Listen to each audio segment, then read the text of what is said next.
In the Barbie world, life in plastic.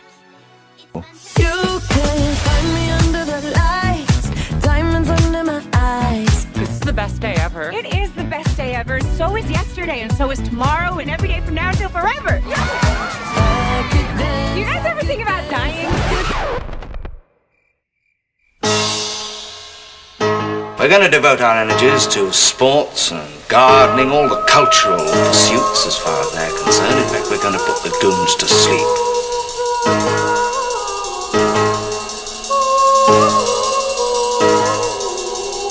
Meanwhile, we dig.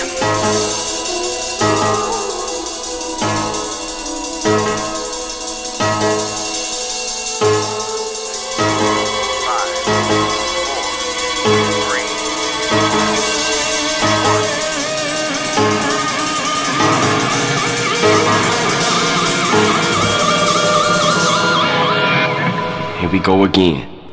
Since the beginning of time, since the first little girl ever existed, there have been dolls. But the dolls were always and forever baby dolls. Until...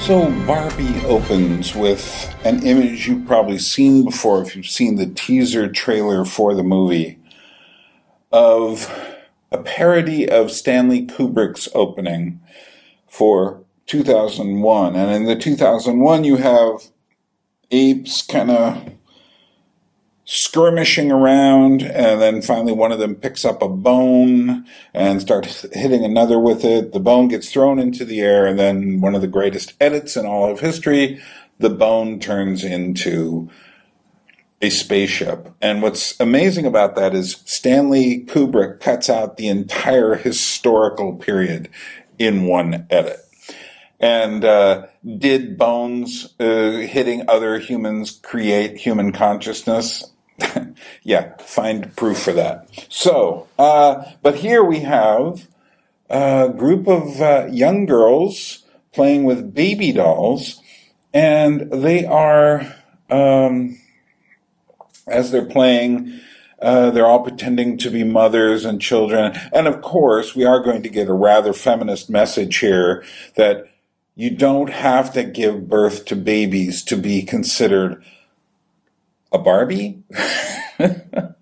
And Barbie is, this is one thing Paul Vanderklay recently said in some of his ideas. Barbie is presented as an idol. Just as the monolith in 2001, it's kind of an idol, but it's also this strange, I think the monolith in 2001 represents mystery, the mysteries of things we don't understand. But here, what's fascinating, and let me play you a bit of the dialogue here. Since the beginning of time, since the first little girl ever existed, there have been dolls. But the dolls were always and forever baby dolls. Until...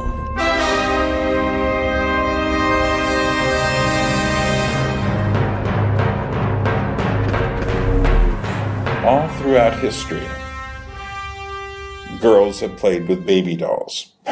And I've just been reading books on dolls more recently, last year or two. And this is far from the truth. And in fact, most of the dolls throughout history that have been used by children have not been baby dolls. They have been people, usually women, often abstract figures, bits of wood, bits of cloth, eventually little statuettes. And is there a relationship to some of these statuettes and spiritual and religious realities? Oh, yeah. And so Paul is certainly onto something there. But in a sense, all art comes from religious beginnings, and it's quite complicated.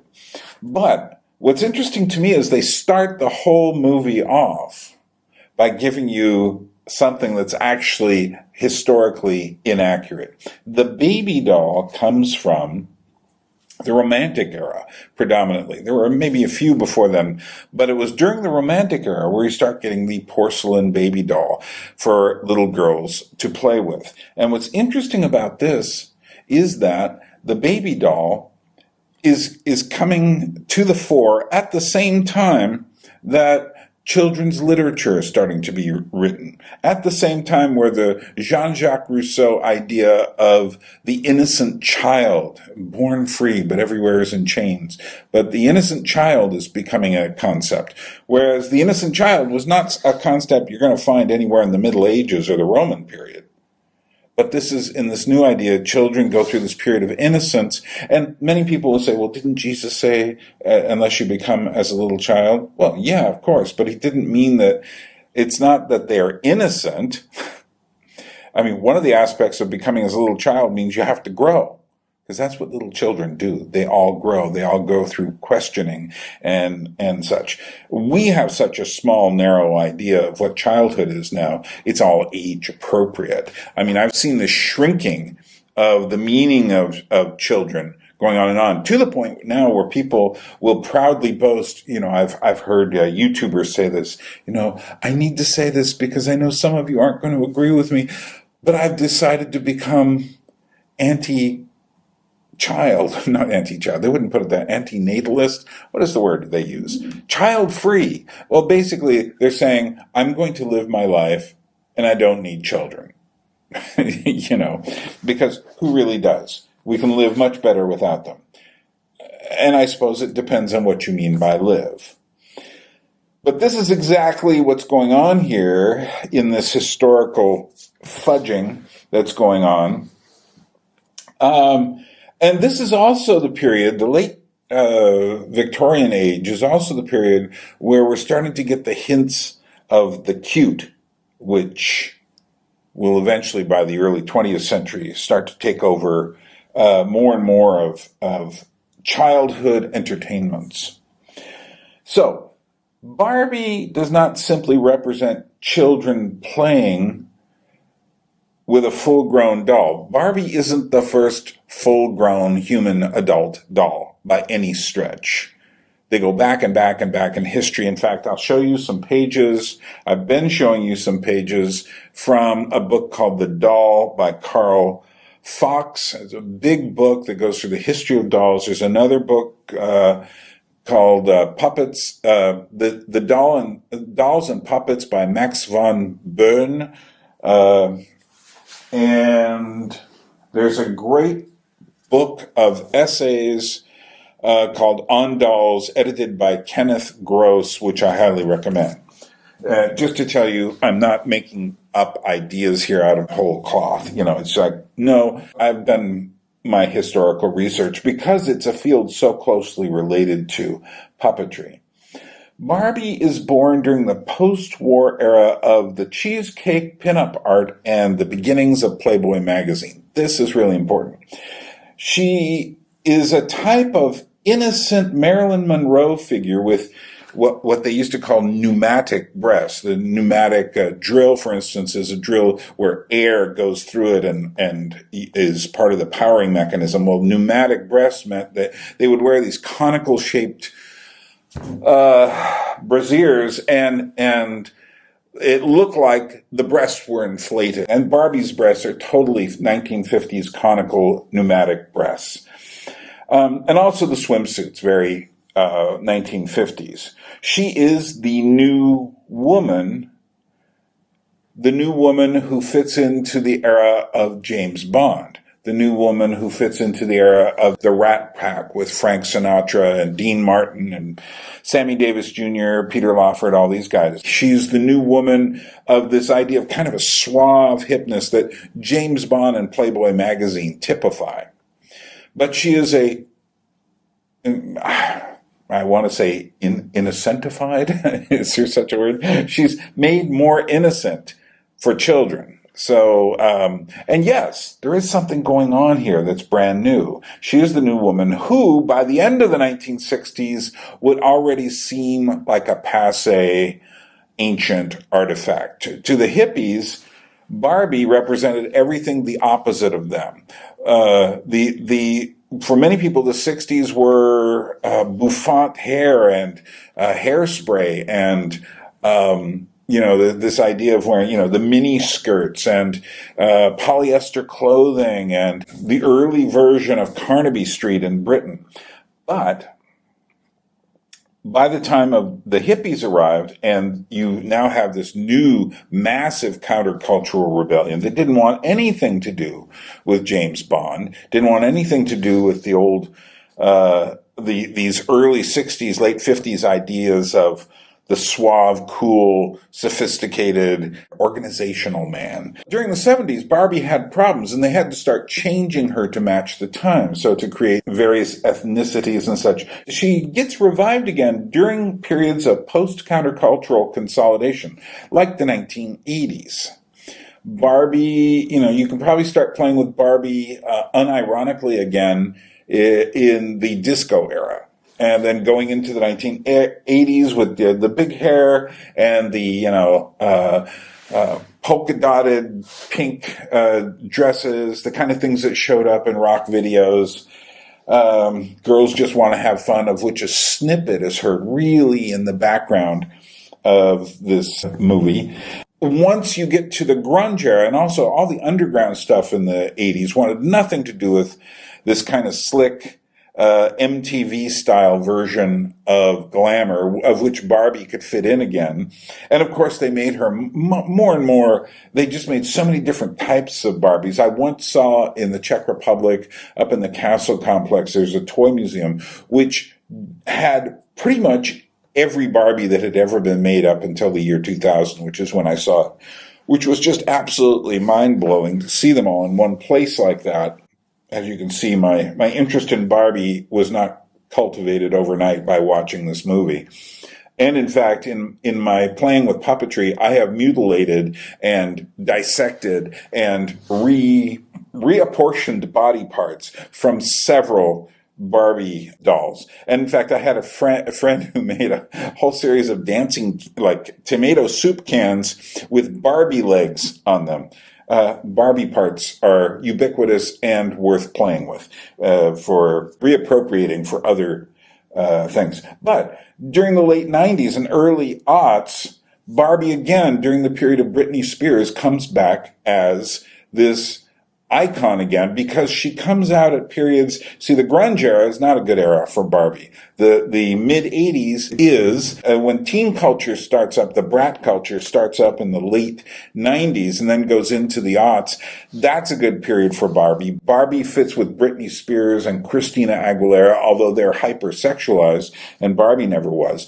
But nevertheless, she fits in with those, what can we say, abstract glamour. They don't fit in the real. It's periods of time where reality is just seen to be boring, so we need to glamorize and accessorize it to make it unboring, to make it palatable. And that's where Barbie comes in again. What's interesting is Greta Gerwig is born in 1983. She doesn't look like a Barbie, although she is blonde and tall, but she's kind of got a stockier build. But she came of age in the late 90s. She was hitting like 15, 16, 17, exactly at the point when the movies like Scream came out, when Titanic came out, and in a way, this movie struck me a lot as being like Titanic. I looked around in the audience. Now here it is, like 3 weeks after the movie came out. And it's a Monday, morning show, actually. It was 11:55 it started. And it's a fairly good gathering of people. I'm not the only one in the theater, as I was at the IMAX theater. There were only like 4 people in this huge IMAX theater the other day when I saw Oppenheimer, which was great because the sound system blew me out through the back roof. But here, there were, I would say, more than half of the people there were younger Georgian girls. More than one person says, this is not a movie for younger girls. And that's exactly who's coming to see it. Of course. Do they understand all the references? Of course not, especially here. But even the younger girls in America or Britain or whatever don't get all the references. Greta Gerwig is like a Woody Allen character from a late period. In fact, she was in one Woody Allen movie, the one where he went to Rome. Her husband, Noah Baumbach, and her both make films in which talking is super important. So she grew up in the era of teen comedies and romances, and at the same time became kind of a hipster, of course. She made these what are called mumblecore movies, which I'm not going to go into talking about right now, but basically movies where the dialogue isn't super professional and such like that. But this is her very critical take on Barbie and celebratory take on Barbie all at once, which tells you everything you need to know about this film, which is why it provides 2 messages at once at almost all times. One, a critical message, the other, a celebratory message. And boy, do these messages get confused. So the movie starts off in pink, Barbie Land. Everything is pink. All the different Barbies are in charge. And here's what's really interesting. They've gotten every possible diverse representation of a Barbie possible.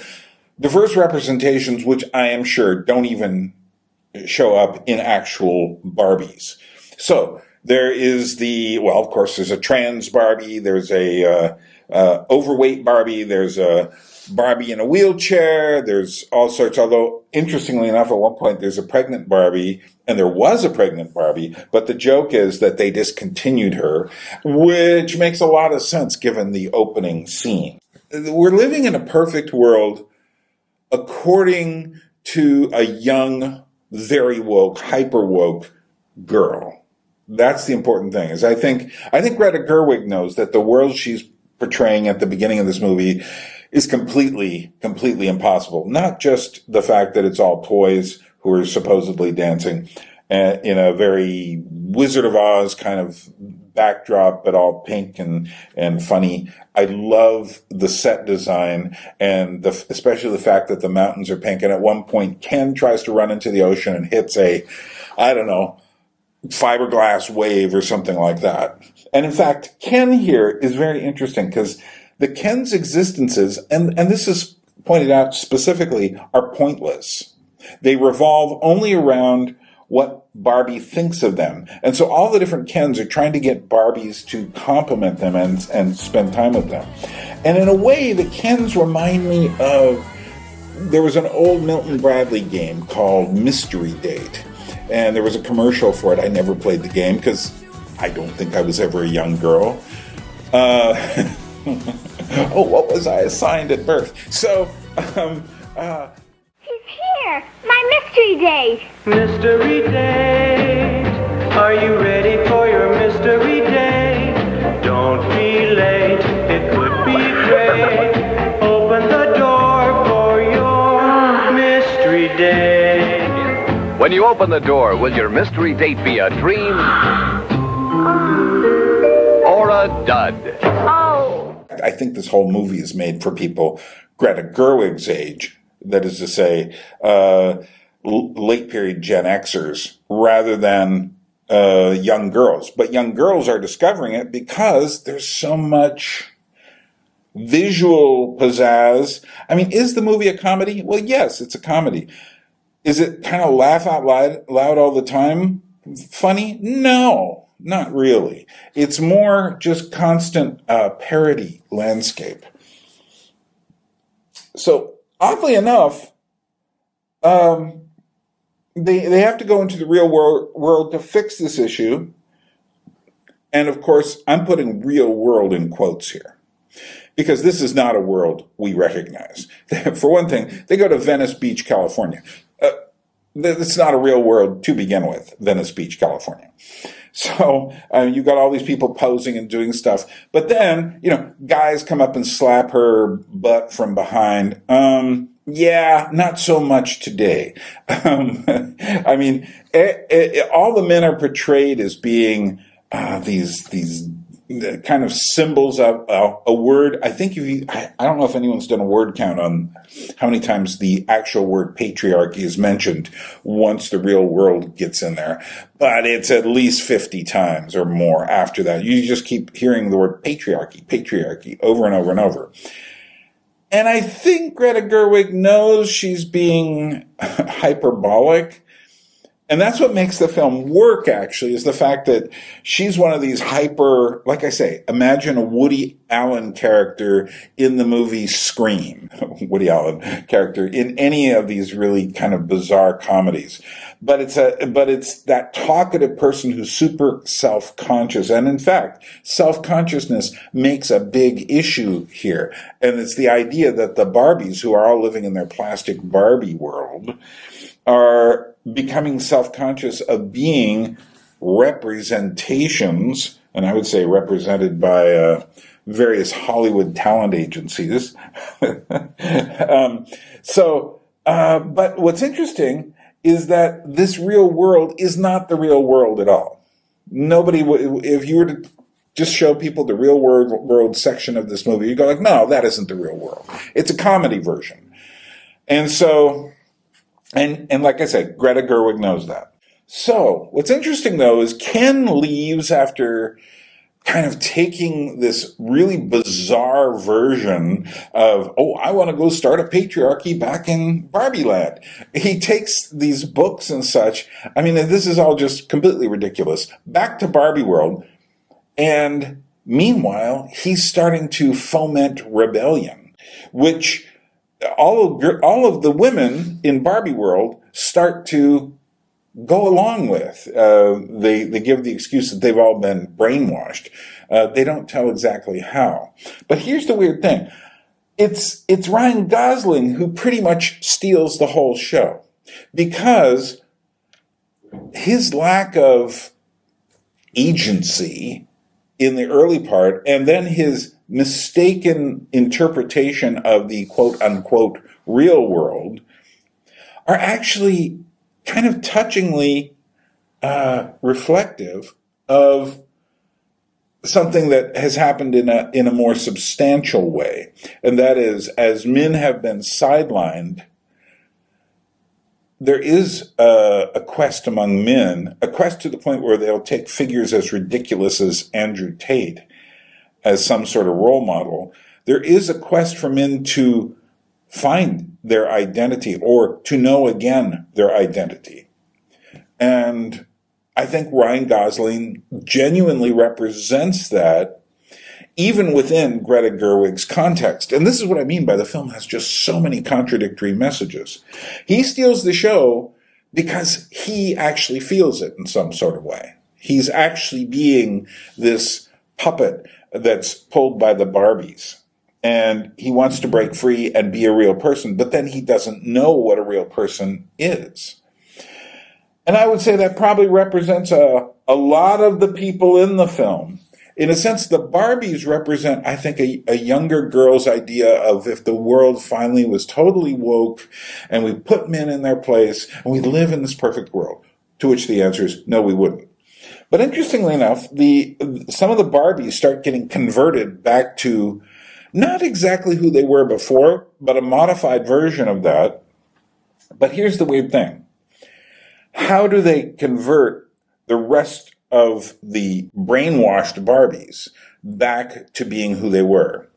Well, they have to use what has been traditionally called feminine wiles. They go in, they say one thing, they're doing another, they know how to distract men. It's like, tying a pork chop around their neck to get the dog to play with them. Not that they're doing that, but it's that idea of distracting them because they're so easily distractible. And I think that, however, has always been how women have exercised power. That is, traditionally, they may not have been the kings and the generals and the warriors and the farmers out in the field breaking the sod, but they knew how to put the screws on the men to get them to do what they wanted. And that has been what women have always do. That's what they go back to here, which to me is, after all the conversations I've had with feminists who say that, they want things to change, that's exactly what they don't want. But that's what this movie shows them as having the answer to. But here's the interesting thing that struck me. What's going on here is very different from what's been going on, say, in all of the last 4 or 5 years of Disney products from all of their subsidiaries. So Disney now owning Lucasfilm, Marvel, Pixar, Fox Studios, and of course their own productions of remaking animation from the past and all this other stuff. And what Disney's been doing is constantly throwing in this woke messaging, the messaging at the beginning of this film. But like the beginning of this film, there's no arguing with it. That is to say, it's just, you're wrong if you take an opposing view. So in a sense, Barbie at the beginning of this is the Mary Sue, the character who has no growth arc at all. She's just always happy. Everyone just needs to realize we're all chill. We're all quite groovy and nice the way we are. We should all be filled with the self-esteem we all naturally have, which is bullshit, because that's not the way life hands out the cards. But by the end, there is at least a couple of interesting acknowledgments. One of the acknowledgments is that the men are having a crisis, which you would not find in any of the Disney or products that have come out. And there have been so many of them, from Captain Marvel to, all these different, diversity quota films and such. There's no acknowledgement that anyone might have another opinion and that opinion might be valid. This film, at least, if it's not all the way going back to trying to understand the reality of men and women, it's at least suggesting there is a problem, and what about Ken, you see? And it's also saying, well, what about Ken is the same as what about women? What about Barbie? So that's interesting. And that doesn't happen in Disney films. So to that degree, what's interesting about this movie is that in many ways, it's anti-Barbie. The whole way they treat the Mattel hierarchy, which I'm sure the Mattel hierarchy was both laughing at and nervous about, because Greta Gerwig is doing something very strange. She's being, and I hate this word these days, subversive. It's so subversive. It can't be that subversive if the largest companies on earth are producing this. So it's not subversive. And I'm almost at the point where I'm going to do a video on just the overuse of words like subversive. Just as a modus operandi, this film was anti-Disney. It's less so anti-Mattel and anti-Barbie, but there is there's a nest of things. And at the end, Barbie ends up choosing to be a real woman, changing her clothing, so she's no longer wearing pink, she's kind of wearing a pastel lime green, and is there a word for that? Tell me. And she goes to a gynecology clinic. Well, I could have my critiques of that, but here's what I'm thinking. 2023 is an extremely important year for movies. This is a transitional year, and it's happening in two different ways. One, we're seeing the collapse of Marvel movies, of Pixar movies, of Lucasfilms. The recent Indiana Jones film was a complete bomb. And we're starting to see the collapse of the entire Disney edifice.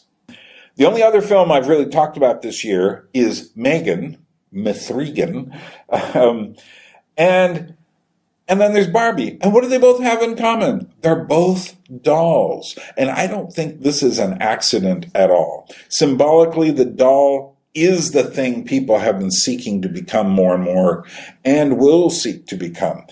But M3GAN is connected to AI, and this is nothing if not the year of AI. I wouldn't be surprised if Time Magazine in their thing of the year says AI at the end, or something like that.